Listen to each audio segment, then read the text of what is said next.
Hello besties and welcome to another Genshin lore breakdown! Last week we went over the history of Teyvat from the reign of the Seven Sovereigns up to the beginning of the Archon War. Today we'll go over everything from the Archon War to present day.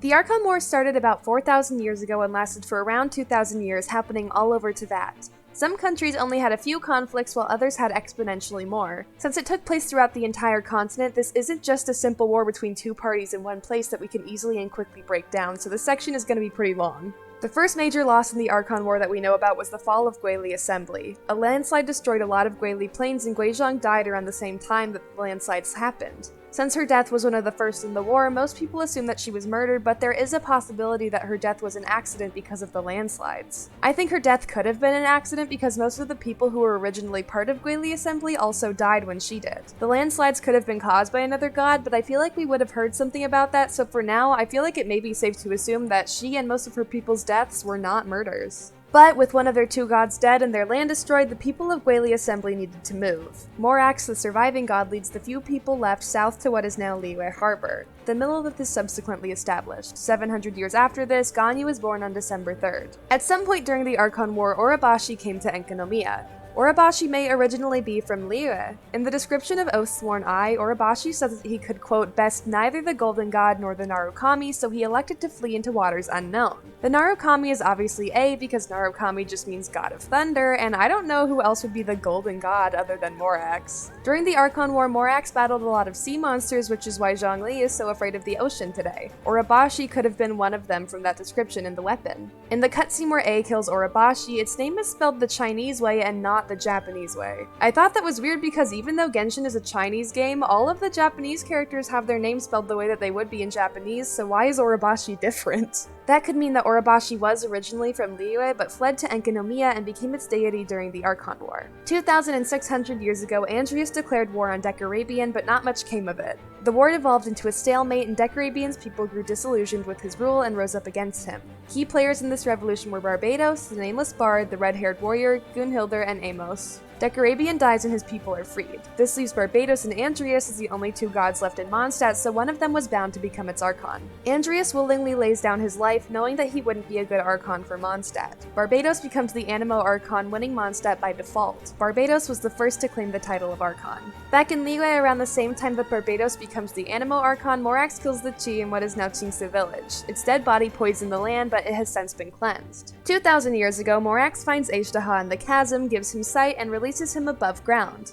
From this point until Ajdaha's erosion, he lives peacefully among human civilization. Meanwhile, in Saltarai, Havria's people have become frustrated with her behavior during the war. She keeps giving up land in hopes of appeasing other gods in the area, leaving her and her people with the small area that we now see as Saltarai today. Her people take this problem into their own hands and kill her, thinking that it would be the only way for them to move forward. But Havria's power explodes out of her body when she's killed, and her people are all turned into salt. On April 17th, around 2,000 years ago, Xiao is born. An evil god enslaves him, but Morax kills the god and frees Xiao. Xiao then becomes one of the Yakshas. Soon after, 3 of the Yakshas kill each other and one goes missing. This leaves Xiao as the sole Yaksha left. The missing Yaksha is believed to either be dead or hiding somewhere in the chasm. I actually think the voice at the end of the 2.7 trailer is the missing Electro Yaksha. After 2,000 years, the Archon War ends when Morax defeats all other gods in Liyue and becomes the Geo Archon. Soon after the end, though, the original Electro Archon had to have died because the Raiden twins quickly took over Inazuma following the Archon War.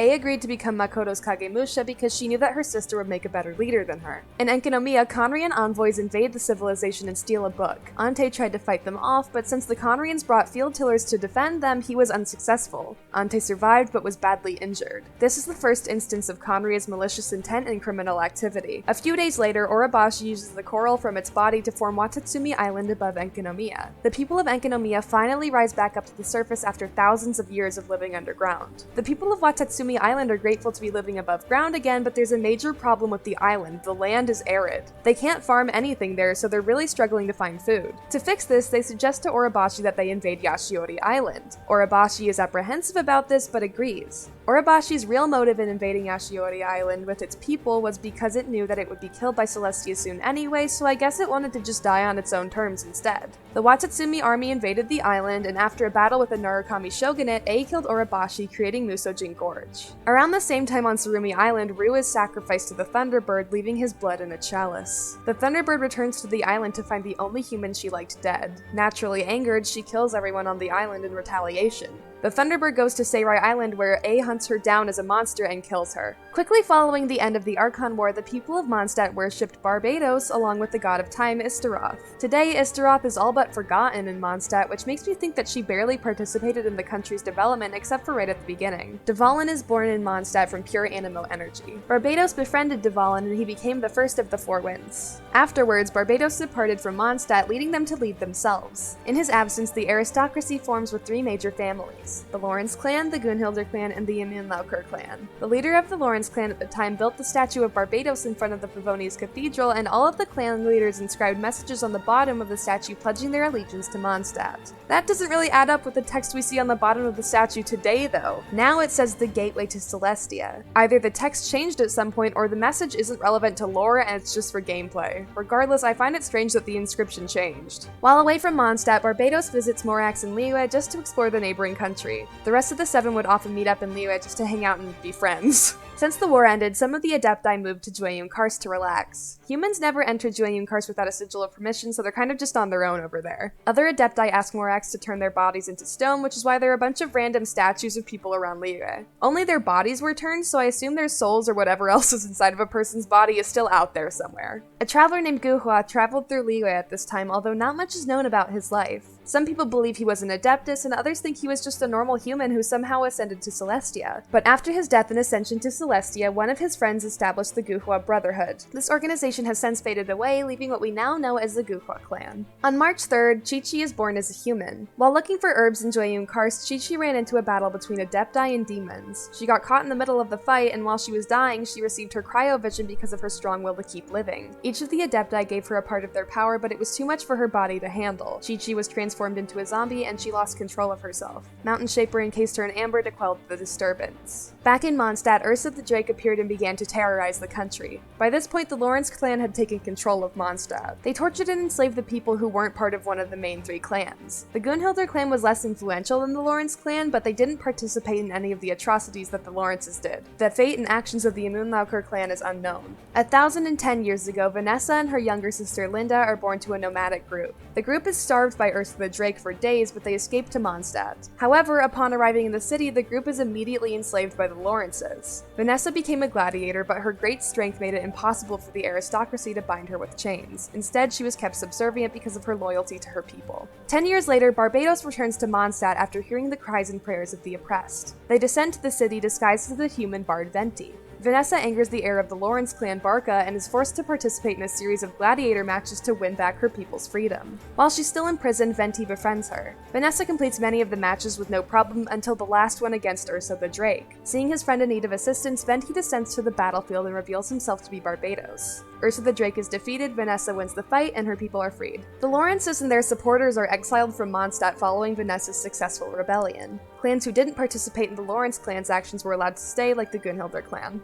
Vanessa establishes the Knights of Favonius to prevent further tyranny from ever taking over Mondstadt again. She names herself the first Dandelion Knight and Grandmaster. In Liyue, erosion is beginning to take Ejdaha's memories. Morax tries to fix it, but it's far too late. Miners in the area accidentally tamper with the ley lines that sustain Ejdaha, causing him to become violent. With the pain and inability to recognize those he cares about, Ejdaha completely loses control of himself, attacking the chasm in Tianshu Valley. Morax, Mountain Shaper, and Mooncarver seal Ejdaha beneath Nanjianen to protect the country from Ejdaha's rage. In Inazuma, Kitsune Saigu moves from the Hakushin lands to the Grand Narukami Shrine, where she becomes a Shrine Maiden. Later, Yaimika was also born in the Hakushin lands and also moves to Grand Narukami Shrine out of reverence for Kitsune Saigu. The original Hydro Archon dies in Fontaine and the God of Justice replaces her. For unknown reasons, the Lock folk absolutely hate her and leave Fontaine. From then on until 500 years ago, things were relatively normal in Teyvat. This is one of the few peaceful eras of the continent's history, although it was pretty short-lived. A little over 500 years ago, Rostam, Arundelen, and Rosalind Kruscha Loefalter are born. Arundelen and Rostam grew up together and joined the Knights of Favonius. Arundelen becomes the Grandmaster and Rostam becomes the Wolf Pup.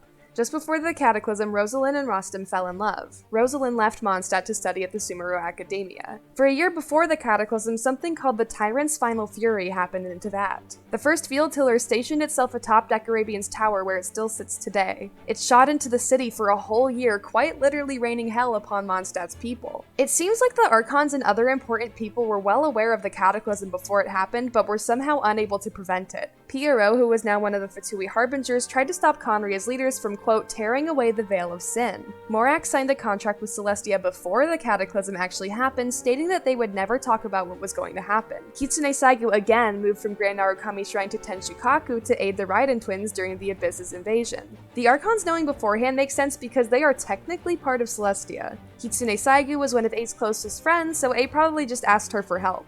As for Piero, he had to have been Conrian and had some incredible foresight. 500 years ago, a major world-changing war erupted between Conria and Celestia. Conria is destroyed by the Heavenly Principles, leading to the fall of its Eclipse dynasty and the beginning of the Abyss Order.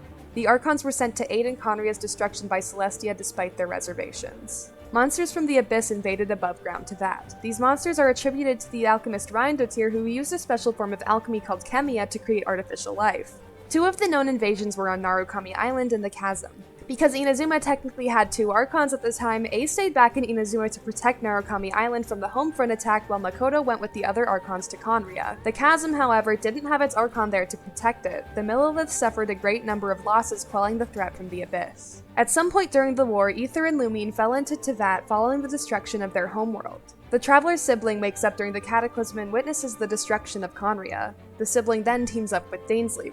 The Traveler will stay asleep for the next 500 years. Celestia may have accidentally killed one of their own allies, the previous Dendro Archon. The God of the Woods died when, quote, disaster descended upon Conria. Whether this is referring to the Abyss or Celestia makes little difference, though. Either way, the God of the Woods died in Conria. The Knights of Favonius go on an expedition to Conria to help fight in the war, but they're stopped when Reindotir's masterpiece, Durin, is sent to Mondstadt. Durin wreaks havoc on the country, although he's unaware of what he's doing until Dvalin attempts to stop him. During the destruction, Rostam dies. Dvalin somehow ingests Durin's tainted blood, corrupting him with abyssal power. Durin then dies in the ruins of Salvandagnir, and his corpse becomes part of the mountain's landscape, giving it its new name, Dragonspine. Dvalin takes refuge in Decorabian's tower. Rosalind returns to Mondstadt from the Sumeru Academia to find her lover, Rostam, dead. Heartbroken, she uses the art of liquid flame to turn her body into a living manifestation of fire. Rosalind then becomes the Crimson Witch of Flames. Kitsune Saigu is consumed by the abyssal power infecting Narukami Island, killing her. Her untainted memories later become Kazari, who we meet during the Sacred Sakura cleansing ritual quests. After this, A goes to Conria once she realizes that Makoto left Inazuma. There she finds her sister on the brink of death. A enters Makoto's mind and preserves what's left of her consciousness to bring her home to Inazuma. The Tsaritsa is so traumatized by what she witnesses in Conria that her entire personality changes. Before the Cataclysm, Venti says that she was the friendliest of the Archons, but now they don't even keep in touch anymore. Dainsleif fails to protect the people of Conria from the attack and is cursed with immortality. He's forced to watch his friends and family turn into the monsters of the Abyss. 500 years ago, after the Cataclysm, the God of Wisdom Kusanali becomes the new Dendro Archon. A formally takes over as Inazuma's Archon, although the people believe that she's her sister since they never knew about A's existence. The Traveler's sibling and Dainsleif part ways for unknown reasons, although likely from differing ideals relating to the Cataclysm and Conria. The Traveler's sibling becomes the leader of Conria's remaining organization, the Abyss Order, while Dainsleif is left alone. Following Makoto's death, the Sacred Sakura inherits her memories. A tries to create a puppet of herself due to the grief she experienced because of the Cataclysm. Her first prototype is deemed too delicate to use the Electro-Gnosis, so she sent it to live its own life. This prototype later becomes Scaramouche. A finally creates the Raiden Shogun and gives up her Gnosis, handing it over to Yae Miko. The Raiden Shogun takes control of Inazuma, and A hides in the plane of Euthymia for the next 500 years. On September 13th, sometime after the Cataclysm, Reindotir creates Albedo. He has never seen Conria at all, despite clearly being Conrian. Our Albedo is the final creation in the Primordial Human project, wherein Reindotir attempted to perfectly recreate human life. Before our Albedo's birth, the first Albedo was discarded for unknown reasons when Ryandatir fed him to Durin. The Fatui was established after the Cataclysm. I've done plenty of videos on this, but long story short, I think the Fatui exists because the Tsaritsa wants to go to war with Celestia in retaliation for the Cataclysm. Pierro becomes the first of the 11 Fatui Harbingers and goes on a mission to recruit more. He finds the Crimson Witch of Flames about to be destroyed by her own power, but gives her a cryo delusion to quell the fire. She becomes La Senora, the 8th Fatui Harbinger. Around 100 years ago, a statue of the Seven from Mondstadt goes missing. Nuns from the church search everywhere for it, but they never find it. The statue was stolen by the Abyss Order and stored in a domain in Liyue, where it became the upside-down defiled statue. Famous adventurers Seamus Pegg and Frederica Gunhilder fall in love and have 2 daughters, Jean first and Barbara second. Seamus and Frederica eventually fall out of love and part ways. Jean goes with Frederica and Barbara goes with Seamus. Despite growing up in different households, the sisters remain close. 22 years ago, Diluc was born on April 30th. When he was 10 years old, he received his pyrovision. Around the same time, Kaya was abandoned by his birth father near Dawn Winery. Diluc's father, Crapus, takes him in and raises him as an adoptive son. At 14 years old, Ajax runs away from home because he's bored, but falls into the abyss. While there, he meets a woman named Skirk who teaches him how to fight and generally just cause chaos. He spends 3 months in the abyss, but when he returns home, he finds that only 3 days have passed since his disappearance. Ajax's newfound attitude caused his father to give him up to the Fatui, where he eventually became the 11th Fatui Harbinger. Hu Tao's grandfather dies when she's just 13 years old, leaving her to take over Wangsheng Funeral Parlor alone. His funeral is the first that she manages. Hu Tao visits Wuwang Hill afterwards to make sure that he's properly passed on to the afterlife, where she receives her pyrovision. 4 years ago on Diluc's birthday, his father dies after using a delusion to protect himself and his son from Ursa the Drake. A member of the Knights of Favonius orders that Crapus' death be covered up to maintain the organization, and Diluc resigns from the Knights. The same night, Kaya tells Diluc the real reason why he's in Mondstadt and the 2 brothers fight. Kaya receives his cryovision during this. 2 years ago, Lisa graduated from the Sumeru Academia, being the smartest student there in 200 years. Upon her return, Lisa was offered a position as captain, but declined it, instead opting to become a librarian. Chi-Chi, still trapped in Amber, is finally discovered by humans and taken to Hu Tao for burial. But Chi-Chi escapes the funeral parlor in the middle of the night and runs into Baizhu. He takes her in, likely to study the nature of her lifespan since his is threatened. 1 year ago, the Raiden Shogun suddenly enforced the Sakoku Decree and the Vision Hunt Decree. The Fatui manipulated the puppet into doing this. The Sangonomiya resistance forms in opposition to the Vision Hunt and Sakoku Decrees, with Sangonomiya Kokomi as its leader. 6 months ago, Grandmaster Varka left Mondstadt with a group of knights. The expedition they went on is currently unknown. Jean was left to be the acting Grandmaster while her father was away on the expedition. And finally, 2 months ago, the Traveler woke up and fished Paimon out of the ocean. Paimon suggested that they look for the 7 Archons in hopes of finding their sibling. There are some events that I left out, but that's just because they're pretty inconsequential to the story. I just wanted to keep in stuff that's really important, or if it was stuff that doesn't really matter, I just left it in because I find it interesting. This video is super long, so big ups to everyone who watched all the way through it. I really love doing these lore breakdowns, so please let me know what you want me to check out next. I'd even love to just read some of the books in the archive or something. And as always, thank you for liking, commenting, and subscribing, and I'll see you next time. Bye, besties!